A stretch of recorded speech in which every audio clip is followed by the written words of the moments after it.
하나님 말씀 봅니다. 신약 사도행전 16장 19절에서 25절입니다. 신약 성경 사도행전 16장 19절에서 25절 말씀 제가 읽습니다. 종의 주인들은 자기 이익의 소망이 끊어진 것을 보고 바울과 실라를 잡아가지고 저자로 관원들에게 끌어갔다가 상관들 앞에 데리고 가서 말하되 이 사람들이 유대인인데 우리 성을 심히 요란케 하여 로마 사람은 우리가 받지도 못하고 행치도 못할 풍속을 전한다 하거늘 우리가 일제 일어나 송사하니 상관들이 옷을 찢어버리고 벗기고 매로 치라 하여 많이 친 후에 옥에 가두고 간수에게 분부하여 든든히 지키라 하니 그가 이러한 영을 받아 저희를 깊은 옥에 가두고 그 발을 착고에 든든히 채웠더니 밤중쯤 되어 바울과 실라가 기도하고 하나님을 찬미하며 죄수들이 듣더라. 아멘. 그리스도인에게 있어서 소위 말하는 신앙의 삼박자가 있습니다. 말씀, 기도, 그리고 찬양입니다. 아시는 대로 지금 우리는 시편 쓰기를 진행하고 있습니다. 시편 그 자체로 하나님의 말씀입니다. 신앙의 첫 번째 박자입니다. 시편 그 자체로 기도입니다. 신앙의 두 번째 박자입니다.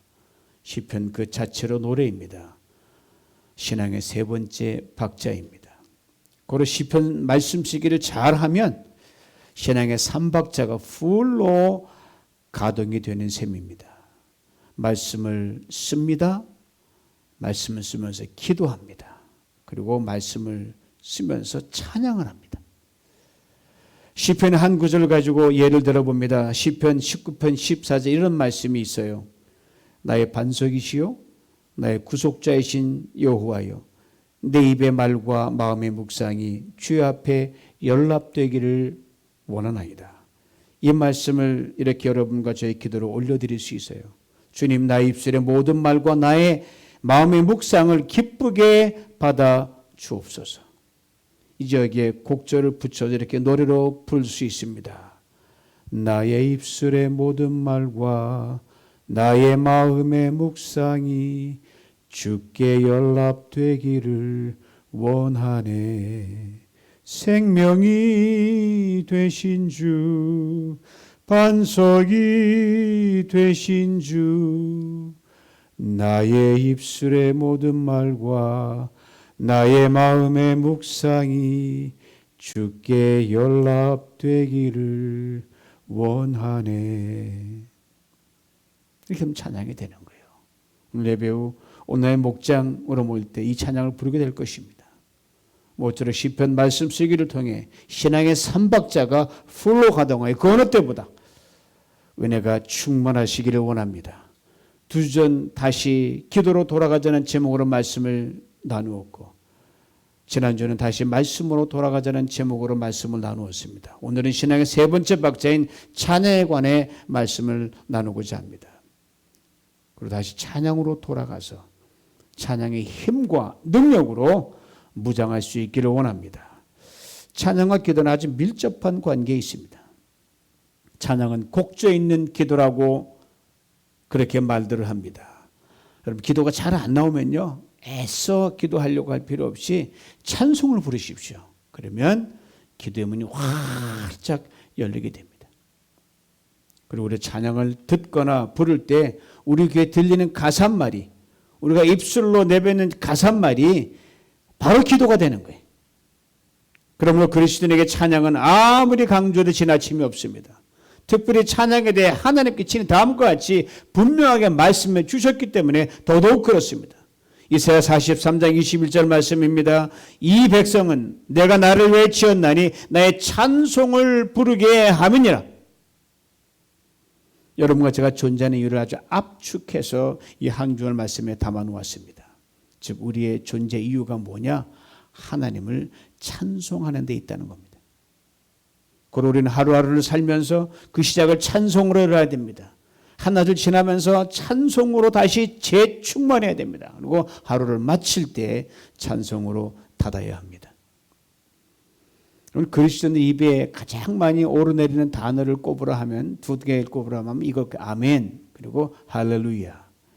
아멘은 기도 끝에 붙이는 말씀으로, 단어로 기도대로 되기를 바랍니다. 그렇게 되기를 믿습니다라는 뜻입니다. 할렐루야는 말뜻 그대로 하나님을 노래한다, 하나님을 찬양한다, 하나님께 영광을 돌린다라는 뜻입니다. 저는 이 할렐루야, 이 아멘, 이 말을 떠올리면 제가 아주 어렸을 때 초등학교 들어가기도 전에 그때 추억이 떠오릅니다. 저는 어릴 적 어머니를 따라 어른들 구역 예배를 다녔습니다. 제 기억으로는 그때 어머니 구역원들이 대체로 연배가 대체로 50대, 그리고 한두 분은 60대 되시는 분들이었습니다. 나이 지긋한 분들 틈에 끼어서 어린 자가 목청껏 찬송을 부리면 제 목소리가 제일 컸습니다. 당시는 주로 찬송가를 불렀어요. 죄에서 자유를 얻게 하면 우리들의 싸울 것은 군대 아니요, 대산을 넘어 험국에 가도 대속하신 구주께서, 이렇게 찬송을 불렀어요. 복음성가는 몇 곡이 안 됐거든요. 요즘처럼 그렇게 많지 않았습니다. 그때 제가 어머니 구역 식구들로부터 배운 노래가 하나 있었는데, 이 노래를 시도 때도 없이 불렀던 기억이 지금도 생생합니다. 제목이 가시밭에 백합합니다. 이런 가시예요. 사람을 보며 세상을 볼 땐 만족함이 없었네.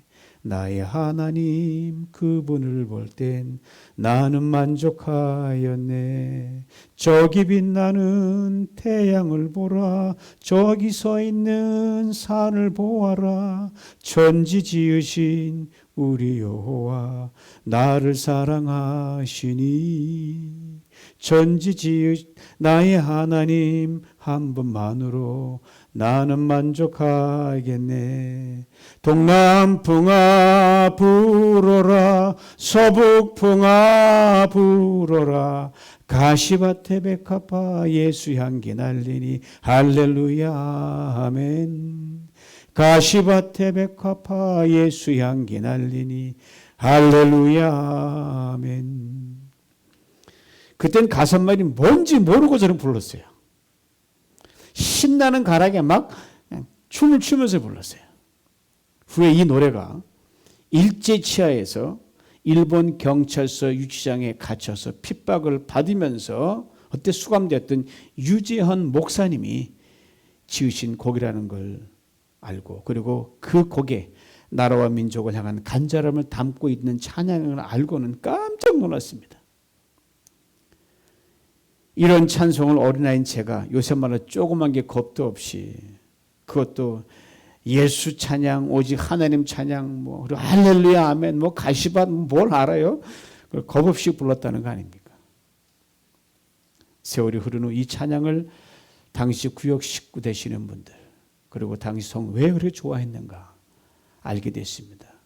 그분들 다 일제시대를 겪었고 한국전쟁을 겪으신 분들이었고, 당시 정치, 경제, 사회적으로 혼돈의 시간을 지나고 있을 때 어디 소망이라고는 없었거든요. 그래서 오직 소망은 예수께, 소망은 하나님께 있음을 굳게 믿었기 때문에 그렇게 불렀습니다.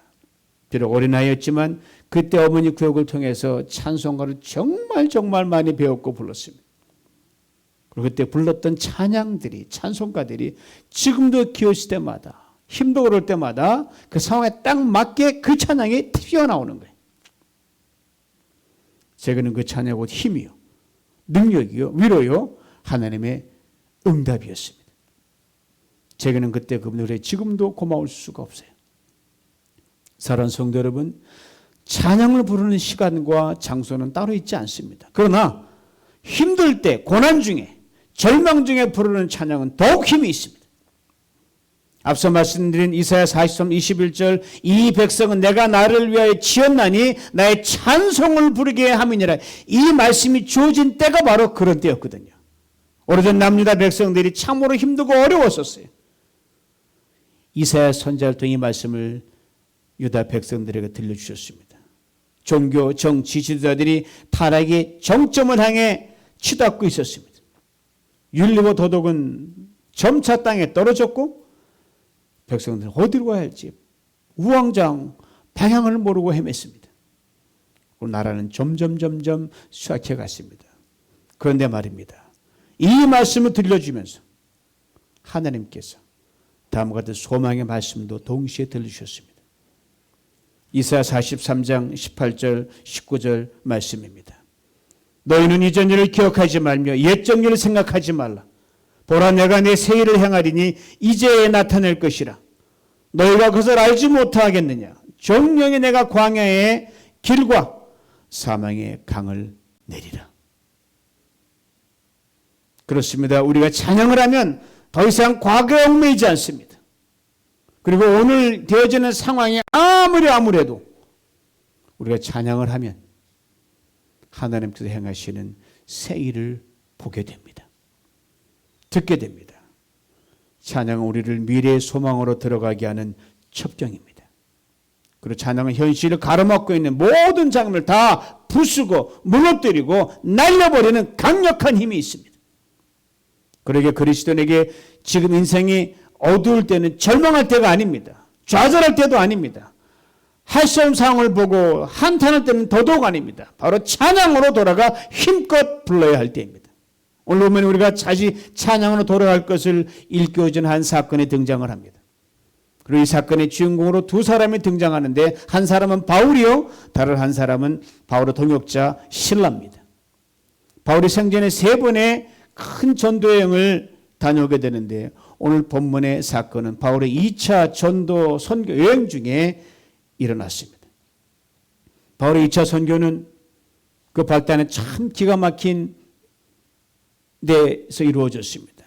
오늘날 유럽의 일부 지역을 중심으로 2차 선교가 여정이 이루어졌는데 그렇게 된 경우에는 바울이 1차 선교 무대를 소아시아 지역, 지금의 터키 지방으로 무대 삼고 선교를 하던 중에 성령께서 하루는 환상 중에 그게 나타났습니다. 그리고 보여주시는 한 사람을 보여주는데 어떤 마케도니아 사람 바울에게 이렇게 간청을 합니다. 마게도니아로 와서 우리를 도와주십시오. 바울이 환상을 본 직후 당시 로마의 관문이었던 빌립보 지방으로 가게 됩니다. 그래서 그 첫 시작은 참 출발이 좋았어요.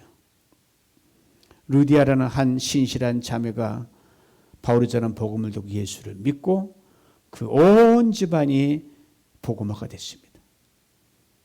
이후 바울이 그곳에 있는 기도 초소를 가는데 가다가 이 점귀신 들린 여종을 만나게 됩니다. 바울이 여자를 만나기 전에는요, 이 여종은 모든 사람들에게 신통력으로 점을 봐주면서 많은 돈을 벌어서 자신의 주인들에게 굉장한 재산을 불리게 해줬고 돈을 벌게 해줬습니다. 그런데 이 여종이 바울 일행을 만나는 순간부터 큰 소리를 지르는 거예요. 하나님의 높으신 종들이요, 하나님의 높으신 종들이요. 한 번 딱 끝난 게 아니라 몇 날을 계속해서 바울과 따라다니면서 그렇게 외치면서 보통 번거롭게 하는 게 아니었어요. 견뎌 못한 바울이 그 여종을 향하여 나사렛 예수로 명하노니 이 귀신아 물러가라 라고 하죠. 이 여종에서 귀신이 싹 떠납니다. 귀신에 떠나간 여종은 더 이상 점을 칠 수가 없습니다. 신통력이 다 사라졌어요. 때문에 주인들은 졸지에 수입이 딱 끊기는 겁니다. 이련의 여종의 주인들이 바울과 실라를 붙잡아서 이 관원들에게로 끌고 갑니다. 이 오늘 본문 시작인 19절은 이렇게 증거해 줍니다. 현대인의 성경을 읽어드립니다. 여종의 주인들은 돈을 벌 희망이 사라진 것을 보고 바울과 실라를 잡아 시장에 있는 로마 관리들에게 끌고 갔다. 로마 관리들에게 바울과 실라에 대해 이렇게 악의적인 누명을 씌워버립니다. 이 사람들은 유대 사람들인데 우리 도시를 보통 선언하게 하는 게 아닙니다. 이 사람들은 로마 시민인 우리들로서는 받아들일 수도 없고 실천할 수도 없는 이상한 풍속을 선전하고 있습니다. 부당한 풍속이란 예수 그리스도 복음을 말합니다. 이 대목은 나름대로 이해할 수가 있어요. 여러분 한 번도 복음을 접하지 못한 그런 타문화권에서는요. 복음을 선뜻 받아들이기가 정말 어렵습니다. 핍박만 안 당하면 양반이에요.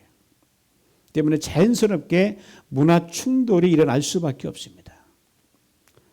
아시네 전도하다 보면 상상 외로 반대와 핍박에 부딪힐 때가 있잖아요. 그걸 생각하시면 돼요. 그런데 저들이 바울과 실라를 관청으로 끌고 가는 것보다 근본적인 이유는 이미 말씀드린 대로 자신들의 돈벌이가 끊겼기 때문에 데려간 겁니다. 그러니까 복음과의 충돌이 아니라 순전히 자신들의 수입인 돈이 끊겼기 때문입니다. 그러나 저들이 그동안 돈을 벌어들인 것은 자기들이 열심히 애써 버는 게 아니라 이 귀신들은 자들의 요종을 철저하게 이용해서 돈을 버는 겁니다. 요즘 말을 빌리면 이렇게 되죠. 인권유린이었고 위기에 의한 심신미약자 갈취였습니다. 아주 비열하고 저급한 행동이었습니다. 특별히 바울과 실라를 고소하면서 저들이 쓴 표현이 아주 악의적입니다. 소란을 피운다고 이렇게 말을 했는데 이 표현이 보통 심각한 말이 아닙니다. 쉽게 말하면 우리가 살다 이렇게 못되고 악하고 말썽 피우는 놈들 처음입니다. 이 말이에요. 저들에게는 귀신에게 괴롭힘을 받으면서 그토록 많은 돈을 벌어다 준 여정의 안위는 안중에도 없었습니다. 그럼 적어도 사람이라면 귀신이 떠나가고 제정신 돌아와서 건강하게 된 자신의 여정을 보고 오히려 뛸 듯이 기뻐야 되는 거 아닙니까? 그리고 여정에게서 귀신을 쫓아내는 바울에게 오히려 감사해야 돼요. 그리고 여정이 최소한 이렇게 말해야 했습니다. 얘야 그동안 우리가 돈벌이에 정신이 팔려서 너를 진정 돌보지 못했구나. 이제라도 그렇게 건강하게 된 건 정말 잘된 일이다. 정말 고맙다. 그럼 미안하다. 이 정도 나와야죠. 뭐 이 정도 말을 위인들이었으면 오늘 사건은 발생하지도 않았을 것입니다. 자, 이 주인들의 말을 듣고요. 이제 그 주변에 몰려든 사람들이 목소리를 높여서 이렇게 거듭니다. 이 주인들의 말이 맞아요. 이놈들은 아주 독종입니다. 살다 우리도 이렇게 말썽 피우는 놈들을 처음 봅니다. 몰려든 수많은 사람들, 귀신이 쫓겨가는 엄청난 광경을 두 눈으로 똑똑히 본 증인들입니다.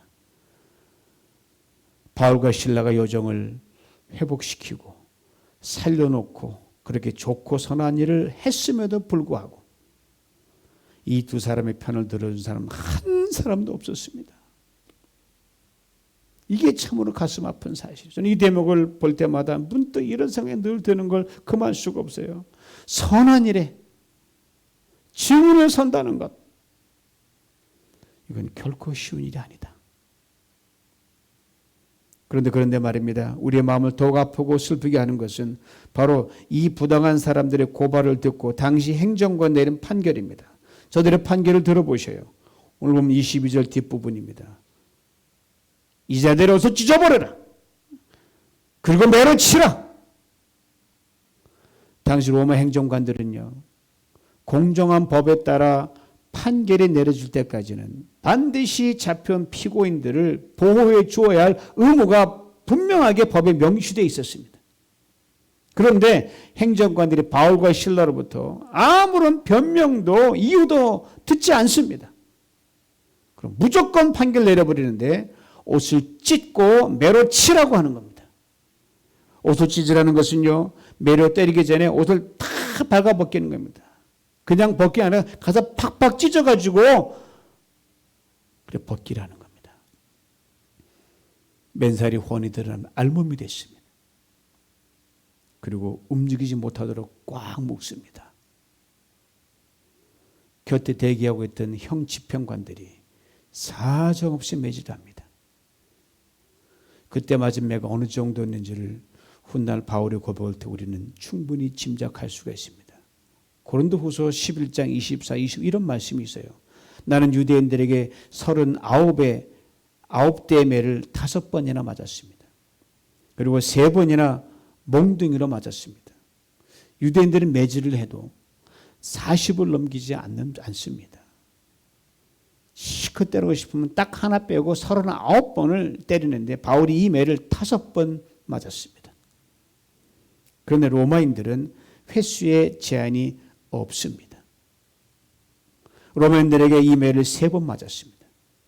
그러니까 오늘 본문에서 행정관이 바울과 실라의 사정도 아예 듣지 않은 상태였기에 바울이 매질을 당한 것은 40이 훨씬 넘을 만큼의 수를 바울도 맞았고 실라도 맞았다는 걸 짐작할 수 있습니다.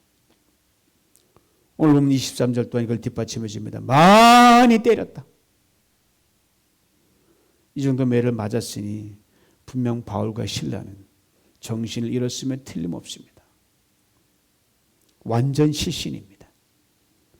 정신을 완전히 잃은 바울과 실라를 질질 끌고 깊숙한 감방에 가둬버립니다.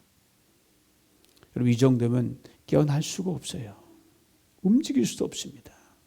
그런데 발에다가 착고를 채워 놓았습니다. 착고란 여러분 큰 두꺼운 송판에다가 구멍을 팍 뚫거나 거기다 손이나 발을 집어넣는데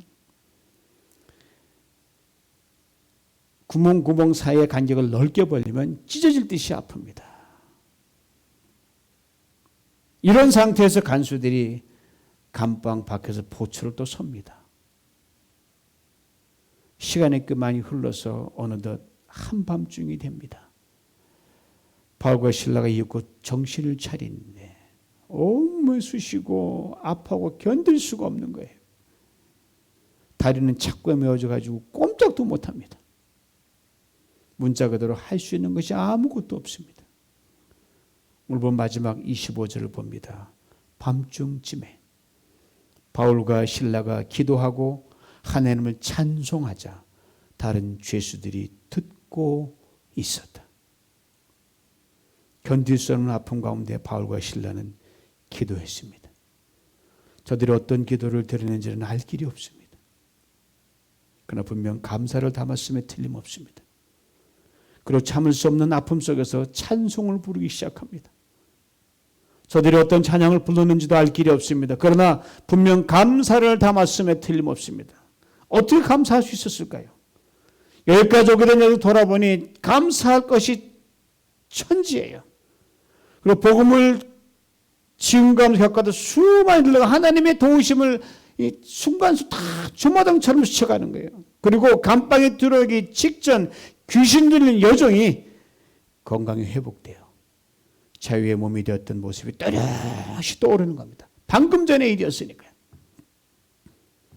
신음하면서 기도하는데 억울한 마음도 사라지는 거예요.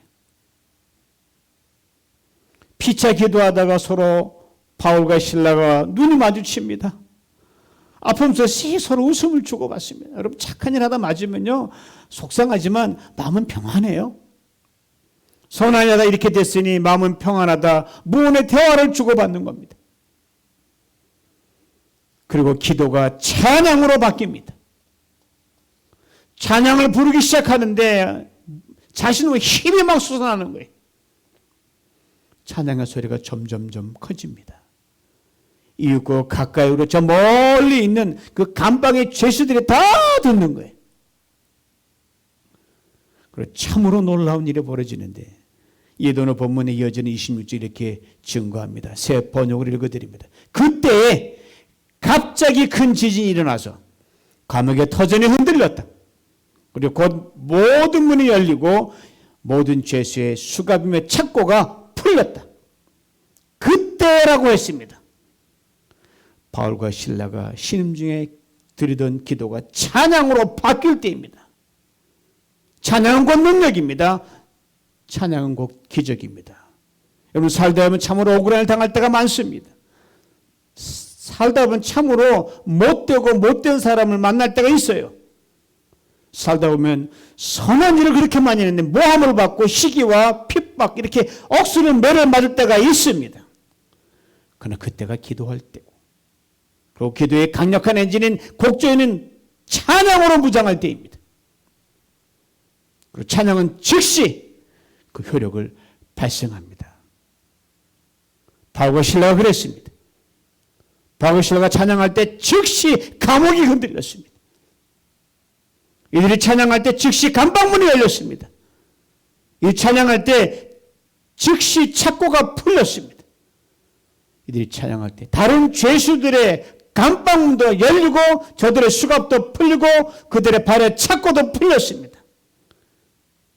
그리고 바울과 실라를 감방에 가두고 지키고 있던 간수와 그의 가족이 구원을 받게 됩니다. 그렇습니다. 찬양은 능력입니다. 찬양은 구원입니다. 다시 찬양으로 돌아가는 우리 모두가 될 수 있기를 간절히 원합니다. 시편 22편 3절에 이런 귀한 말씀이 있습니다. 제가 키우실 때마다 늘 참 즐겨 묵상하는 말씀이에요. 들어보세요. 이스라엘의 찬송 중에 거하시는 주여 주는 거룩하시니이다. 다윗의 고백입니다. 그가 이 고백을 했던 상황이 어땠는지 짐작하게 해주는 대목이 있으면 바로 앞절 2절 2절입니다. 현대에서 읽어드리면 들어보세요. 나의 하나님 어찌 나를 버리셨나이까? 어째서 나를 돕지 않으시고 내가 신음하는 소리에 귀를 기울이지 않습니까? 나의 하나님이시여 내가 밤낮 울부짖어도 주께서는 아무 대답이 없으십니다. 바로 그때 다윗은 찬양을 불렀습니다. 그리고 이렇게 외쳤습니다. 이스라엘의 찬송지에 거하시는 주여 주는 거룩하시니이다. 하나님께서 다윗의 모든 상황을 다 뒤흔들어 놓으셨습니다. 하나님께 다윗을 구원하셨습니다. 이것이 찬양의 힘입니다. 다시 찬양으로 돌아가는 우리 모두가 될 수 있기를 간절히 원합니다.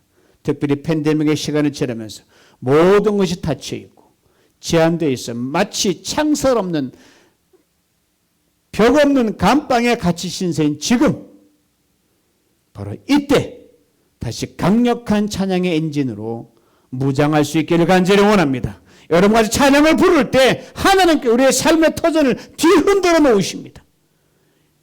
여러분과 찬양을 부를 때 우리를 가두고 있는 모든 상황의 문들이 다 열리게 될 것입니다.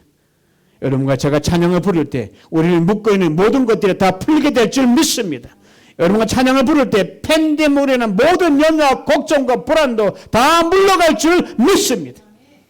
여러분과 제가 찬양을 부를 때 이 찬양을 듣는 모든 사람들에게도 놀라운 평강과 자유함 그리고 구원의 역사가 일어날 줄 믿습니다.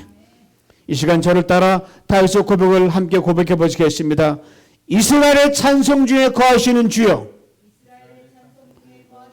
주는 거룩하시니이다. 이제 이스라엘 대신에 나를로 우리 각자의 버전으로 한 번 더 고백합니다. 나의 찬송 중에 거하시는 주여 주는 거룩하시나이다. 그렇습니다. 우리의 찬양 가운데 하나님께서 능력과 권능으로 함께하여 주십니다. 이 주님께서 우리가 찬양을 부를 때 우리 가운데 운행하셔서 사막의 길을 낼 줄 믿습니다. 이 주님께서 우리가 찬양을 부를 때 기적을 보게 하실 것입니다. 이 주님께서 우리가 찬양을 부를 때 캄캄한 인생길에서 빛으로 인도하실 줄 믿습니다. 이 주님께서 우리 찬양을 부를 때 상하고 지친 우리의 마음을 위로하여 주실 줄 믿습니다. 이 주님께서 우리 찬양을 부를 때 우리 삶의 모든 무너지고 끊어지고 뒤태는 것들을 싹 다 바로잡아줄 줄 믿습니다. 이 주님께서 우리 찬양을 부를 때 우리의 삶에 기쁨 매일 샘 솟아나게 하실 줄 믿습니다. 이 은혜를 팬데믹을 지나는 동안에 그리고 팬데믹 모든 인생 시간 치마다 때마다 풍성히 받아 누리시길 주님의 이름으로 축원합니다. 기도드립니다. 찬양받기에 합당하신 하나님 아버지, 우리를 당신의 형상을 따라 지으시고 우리의 존재 깊은 곳에 당신의 이름을 노래할 수 있도록 태초부터 찬양의 DNA를 심어주신 것을 감사합니다. 살면서 찬양의 에너지가 현저히 떨어졌습니다. 힘이 없습니다. 주의 찬양의 DNA 새로운 동력으로 재충전하여 주시옵소서. 다시 찬양으로 돌아가기를 원합니다. 찬양함으로 절망의 어둠에서 소망의 빛을 보게 하여 주옵소서. 찬양함으로 연약하면서 강건함을 하게 만들어 주옵소서. 찬양함으로 모든 닫힌 삶의 문이 즉시 열리는 기적을 보게 하옵소서. 찬양함으로 주의 능력과 권능이 우리 안에 운행하심을 보고 듣고 경험케 하옵소서. 찬양함으로 주께서 광야 인생길에 대로를 내심을 기대합니다. 소망합니다.